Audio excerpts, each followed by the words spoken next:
You are now watching But First Coffee.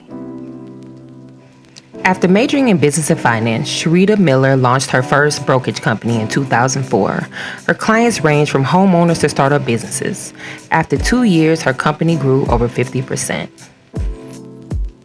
Welcome back. This is another episode of But First Coffee, and our guest today is Miss Chereda Miller.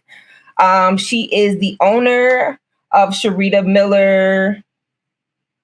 Is it called Miller Realty? I'm sorry, Miller Realty Commercials, right? Yes. And she is here with us today to talk to us more about real estate, and her gains and challenges in her career that she's chosen. Can you start by telling us a little bit? We know you started out in finance. A little bit about your love for real estate. Wow. So I started out actually as a flight attendant and got my real estate license. And then was in residential real estate and transitioned into commercial real estate. Finance was my major in college, and that kind of just sparked my interest in investing and real estate and how to build wealth. At that time, I would say most African Americans were homeowners, but we hadn't ventured over into the investing in real estate space as much as, say, today. And for me, it was the love of, wow, you mean to tell me we could make money from real estate and become financially free? At that time, there was a lot of like infomercials about, network marketing and things like that. So it was like, well, what about real estate? And how can we take that and catapult that into, building generational wealth and creating income where we don't have to work, where it's just come flowing in. Yeah. So did that draw you in more that it's like, okay, we can have almost like financial freedom by actually going a step further than owning our space as actually investing in different spaces? Okay. Yeah. At that time, the investing group was Carl and Sheep. So there was all these midnight infomercials on TV about how to invest and how to take that income from real estate and basically build an empire. Okay. And so when you decided to do that, you said you started in residential and you were like, okay, I want something bigger. How challenging was that for you to switch over into bigger properties or commercial spaces? Yeah. So the trajectory kind of goes like, oh, first of all, buy my own property, then, acquire investment properties so that I could make income from that. And some of the challenges I faced was the first property that I purchased as an investment property. I acquired it through a quick claim deed, and then the owner was, moved out, and I rented it out. And what happened is once I got the financing for it, it didn't quite, sorry, my phone rang. It didn't quite transition over the way I wanted it to. And I probably broke even on that deal. So that was one of the challenges, was understanding the difference between how you acquire and exit strategy. So learning the ins and outs of that, and then moving from doing actual transactions for people in lieu of acquiring real estate on my own to produce income. Okay. And so this is all information or knowledge you gain through finance, or should someone who begins this path go a different route in understanding this concept? Well, so what happens is that I was a business major and my concentration was finance. And what you learn there is just more about in banking, just actually acquiring property, the risk that you're at, how to assess the risk that you're taking when you acquire property, and then how properties generate income for you. So you're either generating income from capital, which is, the workforce, or from properties that are producing income. So for me, I was doing a lot of analyzing of numbers, learning accounting, learning marketing, learning all the basics that to own business. And then now I went to course at house. I learned, well, you can take real estate and do that same thing, except you're not using capital. You're using the actual property itself to generate cash flow. Got it. Okay. And so When people are ready to come to you for assistance, what is their phase of their company, or what's the phase they have to be at the level to actually say, hey, Miss Miller, I'm ready to have you assist me in gaining real estate? So let me go back, Coffee, because I don't think I answered your question regarding how I ended up in commercial real estate. So we talked about how I started in residential. I acquired property on my own. Learned that what heartbreak that happens when you recognize that, okay, there has to be a little bit more strategy that goes into that initial acquisition, right? So from there, I was always assisting because my whole thing was I didn't have a slew of money behind me starting out. So I was like, well, I have to go out and make the money in order for me to have the money to invest. So that's where the transactional real estate came in for helping people buy houses or places to live. Right. So when my generation started to build families, I was kind of that person that they came to for that. And from there, I was getting income. And from there, I could go out and acquire properties. Well, what I recognized from that is in 2008, when the market tanked, I was like, whoa, that came to a screeching halt. I had already started being interested in commercial real estate. Like, wow, there's a way for me to work smarter instead of harder. Right. And so that's kind of how I transitioned over into commercial real estate, just being in an inquiry. And honestly, one of my really good friends wanted to open a hair salon. And I got mine in because I helped her find a space for her hair salon. And the broker on the other side was like, wow, there's this course you can take that shows you how to analyze the numbers for commercial real estate. And what that entails is me saying, okay, is it better for you to take your money and put it into a commercial transaction, or is it better for you to take it and put it into, say, a stock or bonds or mutual funds, or is it better for you to just keep it into a savings account? So putting all that together, you get to analyze what risk tolerance, meaning how much money, like Coffee, how much expendable income do you have that you're spending on stuff or things that you then take and put into a possible investment, right? And that is how we figure out whether or not you want to go into an investment property or not. But learning that was not necessarily how I got to where I am today, which is helping companies find their space. So my ideal client is someone that is already started a company, but is looking to expand to either their second location or is looking to expand their current location. Say, for example, they started in a co-working space or in their home, and now they're looking to open a headquarters and have employees. Okay, so that's when they already are acquiring the big bucks. They say, hey, Philly, we ready to expand. We have outgrown this space. And how difficult is that? Because a lot of people may think, okay, I have the money, but they may not have the other requirements. Are those investments still looking into your business credit at this point, or it's still all about the person having to have their things together? Both. So at that level or at that space, and it just kind of depends on how much revenue they're generating from the current existing business that they're in. But most landlords are going to want to see your business and your personal at that level. They're going to want some sort of guarantor on that. So yes, you may have the money or the cash. However, you do also have to have the credibility, which would be your credit and maybe your business credit, in order for them to consider you to lease their space. It's funny, we were just having this conversation with a client and we were just differentiating that. Listen, landlord leasing is much different than residential leasing. The residential leasing is mandated by fair housing laws. Okay. Where commercial is not.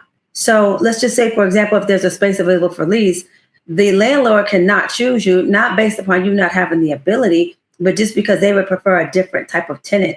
And in most cases, they're looking at who's likely to pay the rent, right? Got it, yes. Yeah, so one of the examples I'll give that would be really beneficial is like, say, for example, if a doctor or a vet wanted the same space you were looking at, they would go with that doctor or vet because they typically stay in the space a lot longer than, say, a restaurant or a bar or things of that nature, right?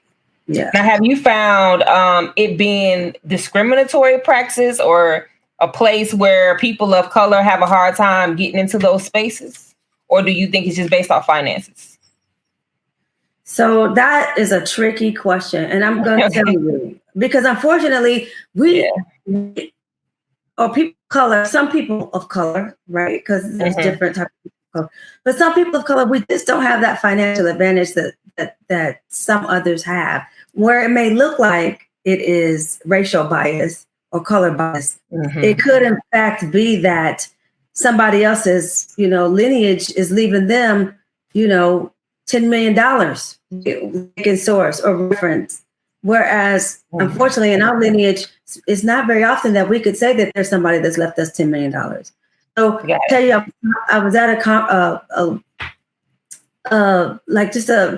panel one day, and one of the things that the guy said is, "Listen, I started on third base, whereas most African Americans I'll speak to, because that's what I am, we start on first base, right? So we don't have the backing. So when you say that, it could initially be a color thing, but then you've got to prove yourself financially from that point, move forward. And unfortunately, when we think we have money, may not be the money that's competing in other places and other markets.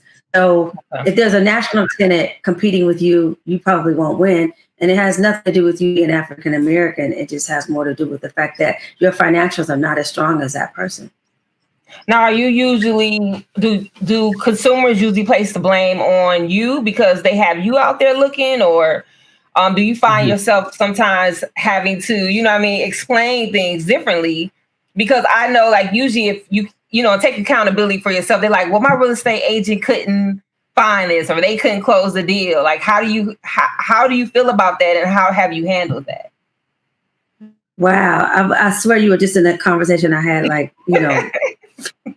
15 minutes before this call. That is a challenge. I'll be honest with you. That is a challenge. And it is something that's always running in the back of my mind. What could I do different? And I'll tell you, one of the things that I typically do is put something in writing in the beginning. So in every situation, there's, there's some sort of learning experience of what I could do different, or how I could present that exact conversation in the very beginning of our conversation instead of when it's happening, right? Because we are like, I don't want to show somebody all my financials. I don't want to expose myself. Like that's a soft subject for most people, right? Like if I said, "Copy, send me all your bank statements and your credit card," that's like, send me yours. Yeah, right. Like I don't want to expose myself like that. Yeah. What if they steal my financials? What if they take my idea? So of course, there's non-disclosure agreements and confidentiality agreements that can come with that, but there's still just that fear for us. And I'll tell you this, one of the things I try to explain is in that situation, well, and especially in the Atlanta market today, right now, in this moment, we've got rents upward of almost $50 a square foot. So, and at this point, it's either that or you don't have the opportunity to have prime real estate in a prime location to operate or function or grow your business. So, that's something that I would say, you know what, you got to go for it. You got to take that risk at this point, because the opposite is that you're in a less desirable location and then you're not making as much money because you don't have the same, opportunities to make more money that you would otherwise.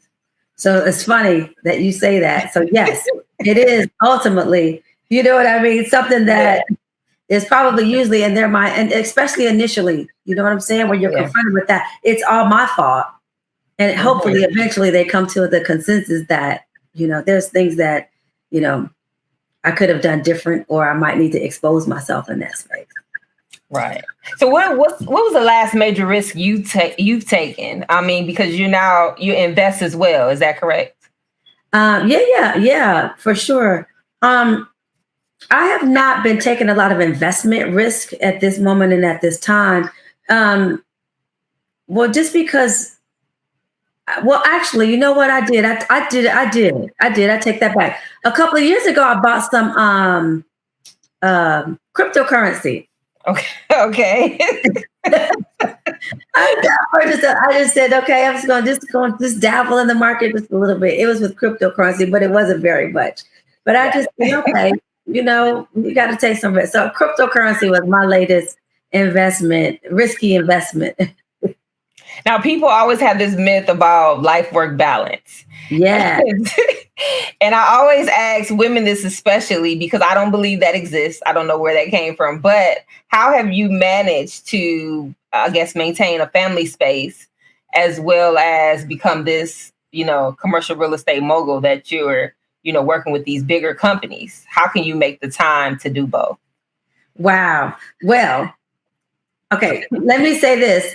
Number one, I believe it exists now, but then Okay. number two, I don't have a family, so there was a time where I didn't think it existed, right? And Well, I'll say that then, living that in a single space, yeah, how can you date? Because, I don't want to put this out there, but I am single, but it's hard to do both, especially when you're trying to meet somebody that you have not known ever, and you're trying to, you fight that hard to know people and build relationships in business, but not in your personal life.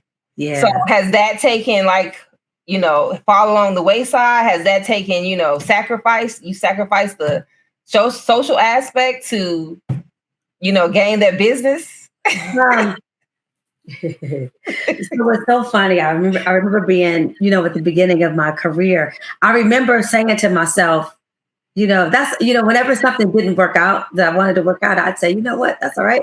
I'm just gonna invest my time in me and I'm just gonna become successful. Look, and they're gonna wish they had dated me. And it's so funny. I can say that that's true. It happened. However, I would say at that point, it's almost like when I was younger, it was like I hit the ground running and I was going fast. And I was like, you better keep up or else I don't know what to tell you. Right. And then it got to the point where it was like, one day it just hit me, Coffe. Oh my gosh, I'm doing all of this and I'm still single. That. It was literally like all of a sudden it was like a screeching halt. And my friends would say, oh my gosh, you're intimidating men because you are so driven. And at first I said, well, they better get driven with me because I don't know what to tell them. I mean, it's that simple, right? Right. Yeah.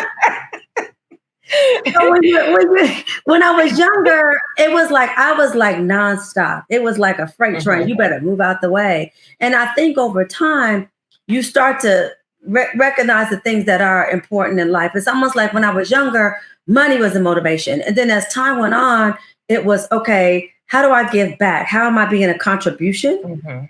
And then now it's more of like, okay, how do I pour back into myself so that I can truly be all of that contribution instead of feeling like I got to go, go, go, go, go. So it took some time. It took God to kind of slow me down, with things like injuries, illnesses. And I don't have any fatal illness, anything like that, anything that's, truly taking me out. But I tore a meniscus, it was in those times that I recognized the importance of slowing down. So at this point in time, I do recognize that work-life balance is extremely important. And what I do now to manage that sincerely is I will get going and I will be on accomplished mode. But then I'm really present to now just the importance of that meditation time or that yoga time. So when the industry or when something happens and it deals me a L, I say, okay, I got to go do yoga tomorrow, or I got to do yoga, or I got to go meditate. And I got to have self-care. I'm intentional. Yes, I am. Right now, I am extremely intentional about it and I schedule it and I don't let anything come in the way of that. So the first thing I do every morning is I've got to go have my me time. And usually that's in the form of some sort of cardiovascular activity. And I really do make time for that before I make time for anything else. And I thought that I could do the opposite. I always thought like, oh no, I can skip that today. But every time I skip it, you can feel it. You can feel it. You can feel it. I mean, it is so important. And so at a younger age, I did not recognize that. And so I always look at it and I'm like, okay, so in your 30s, you're like, okay, that's impossible. In your 40s, you go, okay, well, maybe one day a week. But then when you get in your 50s, you're like, okay, hold on. I need this like maybe at least 30 minutes a day. So now I get the importance of it. So when it comes time for relationships and people dating, I know that I have to calendar it. So they have to kind of get on that page. So there's still a little bit of conformity to who I am and what's important to me. But that's more defined now. And I can articulate that up front so that they understand, hey, it has nothing to do with, it's not personal. But here's how this works. Right. Yeah. Yeah. So what does that career stretch look like for you now? Are you looking to have relationships with bigger companies and find those spaces?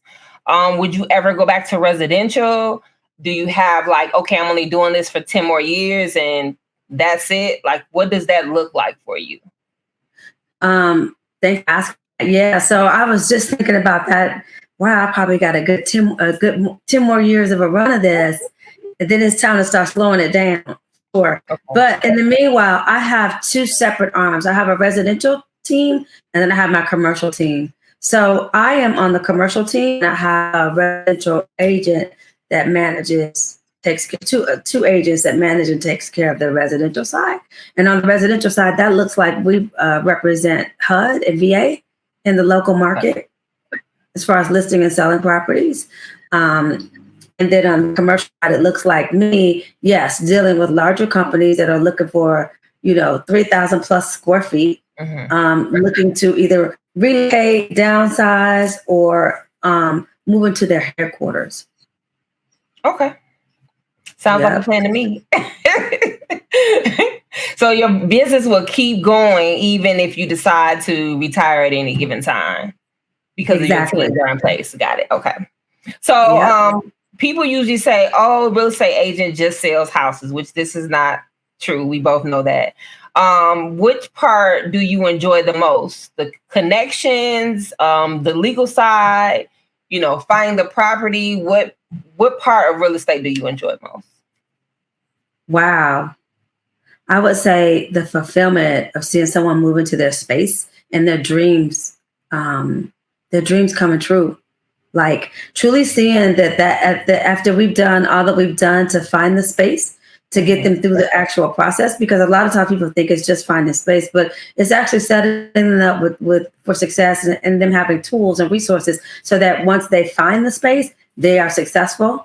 So listening to their needs is one of the things that I love, like really understanding. I almost go into the company with them to see exactly what it is that makes that company function and flow. So I see the important things that they need in their space. So that part is I love that part. And then I love the end once all of that has, we've done everything that there is to do in order for them to move in the space and see their dreams come true.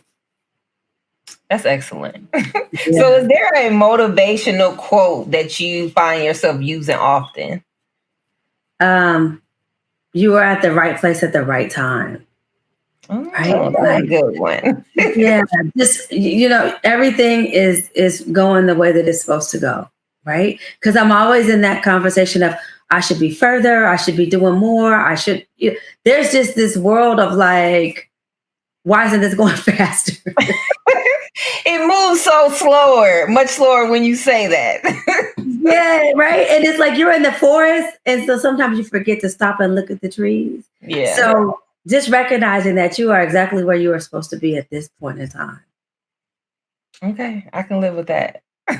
Well, I really appreciate you taking time out, giving us those little bit of nuggets of how, that can kind of twist and twine, the kind of challenges you may find going into that space, even as a realtor. And we appreciate you sharing your knowledge on that. So make sure you guys visit Miss Chereda Miller and make sure, do you do other learning activities for clients, or is it like workshops, anything that's coming up where they can find out more about the commercial real estate side? Yeah. So we have a YouTube channel and it's at Miller Realty LLC on YouTube. So that's where we are posting videos and information on, just real estate in general. And if you have any immediate or specific questions, please don't hesitate to reach out. You can find me on Instagram at CRE Chereda and on Facebook at Miller Realty. Okay. Make sure you guys check her out. Thanks again for joining me. Sorry about the little hiccup earlier, but I'm glad we got things started. Thank you. Thank you for working through that with me. Yeah, I was like, I'm here. I don't know if I'm at the right place. Thank you so very much. I appreciate you. You're welcome, Coffee, and thank you for doing what you do.